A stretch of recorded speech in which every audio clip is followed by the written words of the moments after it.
Welcome to the Winner's Playbook with Steve and Josh. Disclaimer: the information contained in this podcast is general in nature and does not take into account your personal circumstances. Please head to the show notes if you wish to book a free 15-minute call to discuss your personal situation. Welcome back to the Winner's Playbook for another episode. Josh, how's your week been? Good, Steve. We're at the season finale, so it's very, very exciting times. We're a week out from closure.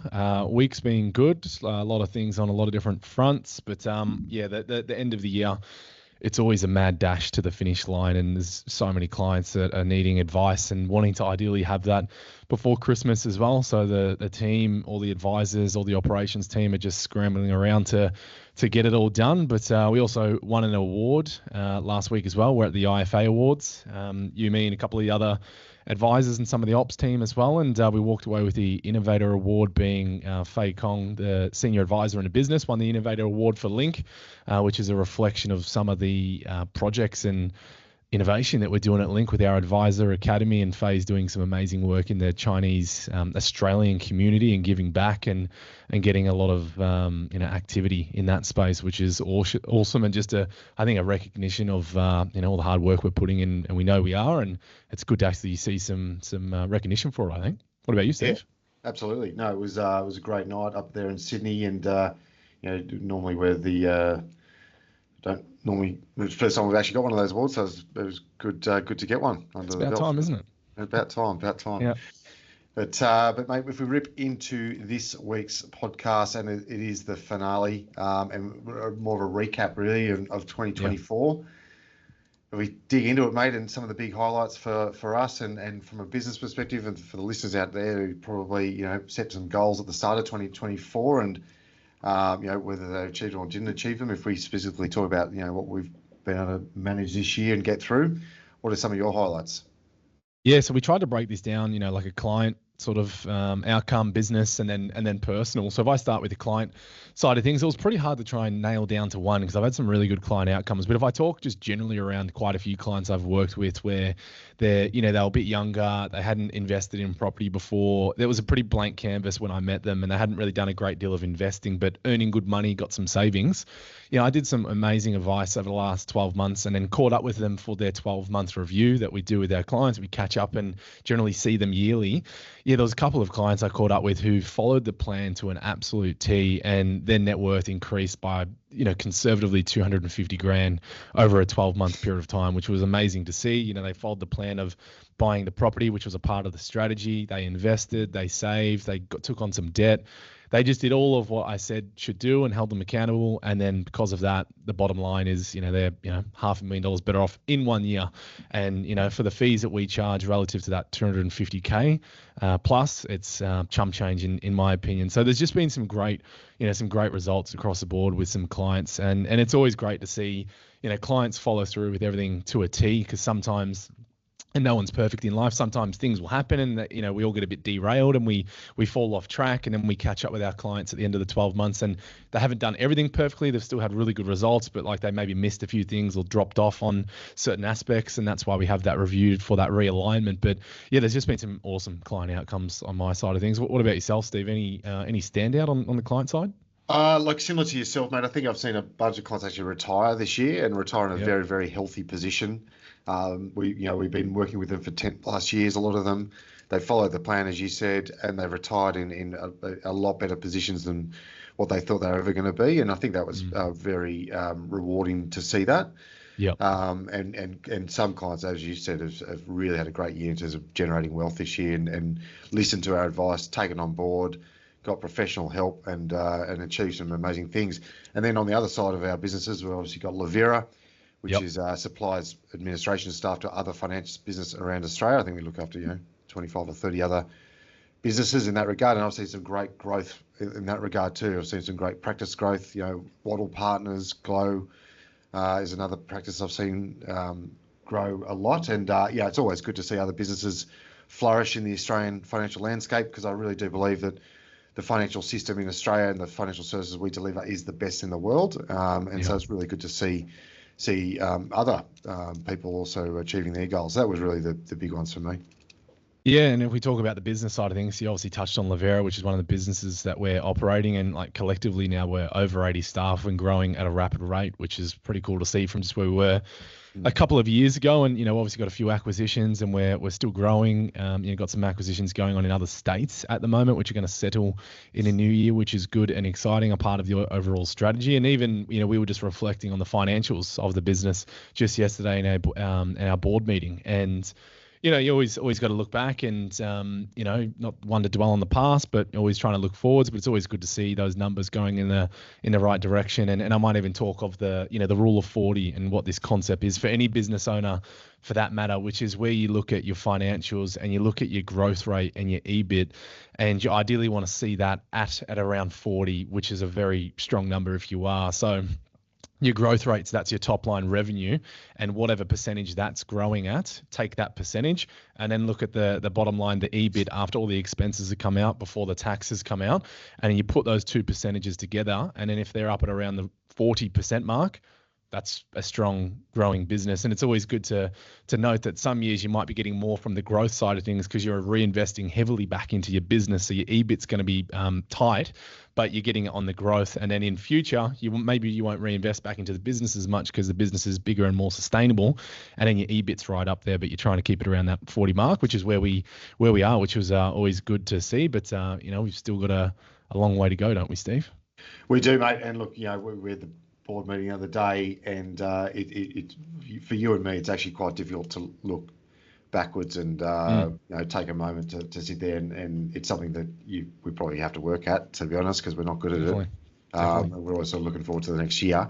But I must say this year in particular, I think I do have a level of satisfaction this year, and it's not just the numbers, it's the foundation really that we've finally hit that tipping point of creating that rock solid foundation. There's not to say there's obviously going to be ups and downs on the way forward, but it allows you to really help more clients succeed better, do better, help the next generation of advisors come through, help the businesses grow better, and I can see that really coming to fruition based on that in the next couple of years. So that to me has been the big milestone. Also seeing our Advice Academy continue to get better and better. We're now going to have 8 junior advisors in that system come January, and probably 10 to 12 to 14 by the back end of next year.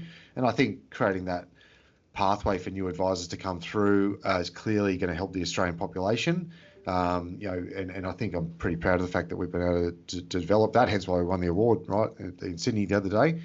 And also creating that business in the Philippines and helping those people over there have a lifestyle that they probably never thought they could have. And I think giving them employment income in the Philippines is super important to me as well, and seeing that grow. And I think next year, with the help of our business development manager, Martin Stone, and the likes out there helping us grow that team, I envisage that team probably getting to 100, 150, hopefully not too distant future. And I think helping them have a lifestyle over there is important too. And I think that's been quite satisfying from a business perspective this year.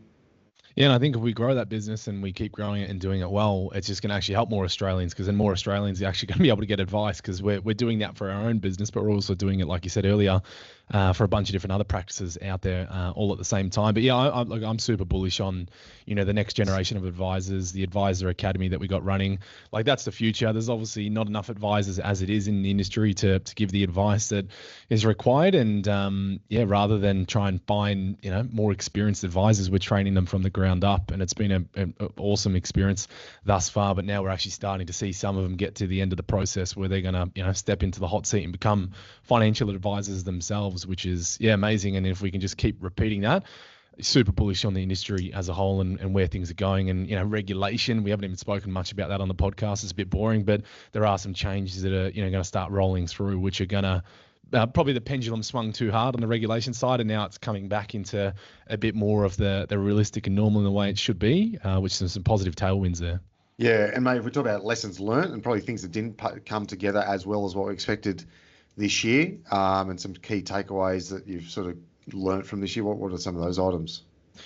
Yeah, so key learnings, trying to reflect on that. I think, we always set out and everyone sets their goals for the 12 months and beyond. And it wasn't something I had actually done properly until the beginning of the year where I did a post on it as well. Like Alana and we came in on, I think it was January, the first week of January into the office and we sat down in this boardroom where I am now. And I said, all right, let's talk about our goals, personally and holistically around all of what's happening. And I think it just talks to, business or personal, whatever it may be. You set off in a direction. And my key learning is, there's the unexpected's always going to happen, and you just have to be adaptable and able to roll with it. And if I just talk from a personal perspective, we had a lot of different plans, and we actually wanted to get away on a really nice holiday this year. And we actually had that booked 5 weeks in Europe. We were going to be cruising 6 countries, and I know you would have missed me for that period of time. Of course. But we had that booked, and then we were rent vesting at the time, so we were doing the whole rent vesting strategy, and then we were planning to have our first child. So that wasn't out of the blue. We were planning that, but it happened probably quicker than expected.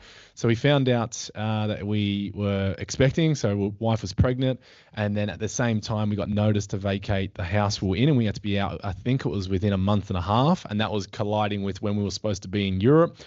Had to cancel Europe, lost a bit of money on that, and then had to scramble around to figure out what we're going to do from the home front. We were just renting at the time. I wasn't ready to go and actually buy a family home at that stage. I wanted to do that a little bit later, but I also didn't want to, the wife wasn't too keen on the rent sort of situation. And, with kids, it's not as stable and you can always have that instability. So we ended up within about a month and a half, got out there in the market and locked in and bought a nice family home. And that was not the direction that we set off in January 2024. So, and I guess that just talks to anything in life, and particularly within the business, there's going to be those ups and downs, and it's just, you got to be adaptable. And one thing I think we were speaking about it a lot in Sydney, actually, when we were having a chat, is like in business or, as a leader, you got to really be trying to look around the corners and anticipate what's happening. You always got to be, forward thinking. So not just in the moment, but thinking like, what's that next, opportunity, or where's that next, problem Risk. maybe going to come from, and risk, and then mitigating that. But then there's always going to be those things that will come out of the blue. Can't plan for them, but you just got to adapt with it. And there's been, I don't think there's been anything major over the 12-month period of time, but there's just been like little hiccups that, probably didn't plan for that. And then we just adapt. And, I'm a big believer that everything happens for a reason. So I'm never one to dwell. And I guess that's probably another key learning. Like I never dwell on things, and whatever happens. I think it's meant to happen for a reason. And then we get on with life and we move on. And then hopefully from whatever that experience was, you learn something, and then you don't make the same mistake moving forwards into the future, whether that is, trusting your gut better, or whatever it may be on a decision, or, someone you've hired in the past, or, where you thought, look, something doesn't feel right here, but then you did it. And then now you look back in hindsight and you're like, I could actually see there was issues already there. And that's a lesson learned. I'll take that forwards with me. So look, there's been tons, and I'll finish on before I throw to you, Steve. Like, you just got to focus on what you can actually control as well, because there is so much negativity and just BS out there in the world. There's so much you can't control, all the macro, what's happening over in the Middle East, what's happening over in the US, anything. Like, none of those factors you can control. And if you get too stuck down into that, and that governs your life and the decisions that you make, and that takes up space in your mind, well, you're probably going to suffer in other areas of your life, whether it is in your business, personal life, or just your own satisfaction. So I guess another learning is, like, I just don't really try to focus too much on the macro. Definitely want to pay attention to it, because it can have impacts on business and life. So you want to know what's happening, but I don't get bogged down in the weed of it. And I just focus on the controllables, like things in my life that I can actually control, that are, what's happening in the business, what's happening in my own personal life, my health, my family, all of those key factors that I can actually make a difference, and then the rest will work itself out. So just going on a bit of a rant there, Steve. So I'm going to throw it over to you, mate, for some key learnings, and what if any, have you got for me over the year? I think, this year more than ever, dealing with people's been challenging. I've had to deal with multiple stakeholders, and it's always difficult, but I think this year's been particularly difficult. I've had a number of transactions that we've had to work through the year, businesses that, and one in particular was a lot of 8 months worth of work went into it, and it fell over, and really fell over because of people, and not wanting to work in with us. And that was a bit of a hit, to be honest, and something I had to just get over, and move on. And that's the thing, right? As you said, you can't get bogged down in the issues. You just got to move on and move past it. And I think as a leader, you clearly have to do that quickly, because it's not just going to affect the business, but it's going to affect the 85 people that work in the business if you don't. So simple as that. I think that's something that I've learnt better and more of this year than any other particular year. And I think you've got to adjust quick as a business owner. I think this year in particular, I've had to adjust my role quickly to accommodate the moving business, because it is a very fast-paced moving business, this one. And I've had to adjust my role quickly to accommodate where the business was headed. And the good news was I was able to do it, but it's something you've got to constantly monitor each day, I think, and adjust as you go. But the key part is, right, you've got to adjust your role, but you can't let go of what you've already got going. So, it's a challenging one. I think end of the day, and this goes for the fact all the time, as the boss, you just can't pass the buck. And I think this year in particular was a true example of that. You had to be the last man standing at all times on a lot of decisions. And there's simply no other person you can pass it off to. So as a boss, that's something that we've had to own this year a lot, you and me. But I think we've done pretty good job at it. So, and clearly at the end of this year, looking backwards, it's been a very good year. So I'm pretty happy with it. Yeah, agree. And you're never going to get every decision perfect as well. And that's the one thing you just got to get over in life and understand. You're just going to make decisions, and sometimes they're not the right one, and you move on, you learn, and you keep plowing forwards. But what if we talk about, before we close out, Steve, 2025, like what's happening? What are we going to be seeing more of, or what's the theme, or what are you most looking forward to? Any of those? Theme, definitely just delivering more advice to more Australians in an easy to understand format, and helping more Australians get to where they want to go. And we're going to do that through multiple ways, and that's expansion across the country. Link is going to continue to expand across the country. We want multiple sites, multiple bases around the country to deliver that advice. There's always the online way of delivery, but having sites, I believe, is key to that, and works in with the online delivery of advice. So we're going to execute on that. We have started that this year. We're going to continue to execute that next year, and continue to have that footprint right across the country as far as we can take it.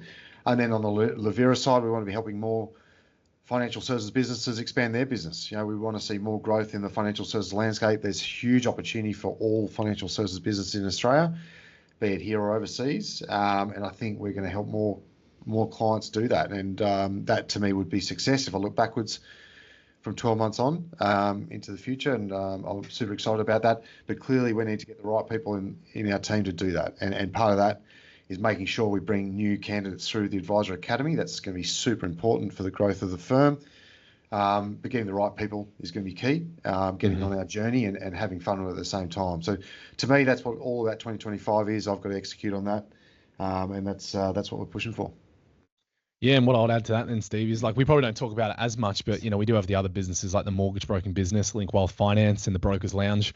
The guys there operating, we've got a solid team over there now, and we're really starting to push in the mortgage space, which it actually all the businesses that we have, they actually all complement each other, which is worthy of noting. And we've got the accounting side of things, although it's a lot smaller than a lot of the other entities that we do have. That is a space that we are starting to really push into, and there's a massive need for our clients as well. And a lot of clients like having it all housed in the one place as well, and having all of that, the dream team that I always talk about, everyone on the same page and everyone, aligned to the overall broader, goals and vision and direction. So there's definitely going to be a lot of that on the business side of things. And if I zoom out of the business, I guess, on my side, it's just going to be trying to find a new schedule with the family and try to, how you make that balance right. Because I know you're the best at that work-life balance stuff, Steve. So so just a bit of a stitch up there. But yeah, it's like everything. You just got to adapt, and I'll go find my new routine. Luckily I've got a very supportive wife who supports me in everything that I do and takes a lot of the brunt of little Leon, who's officially a month and a week old today. So he's on the move. He's growing rapidly. He's in the 97th percentile, we found out, for size. So he's Wow. on the larger side of life. But look, all is well. It's been an amazing year.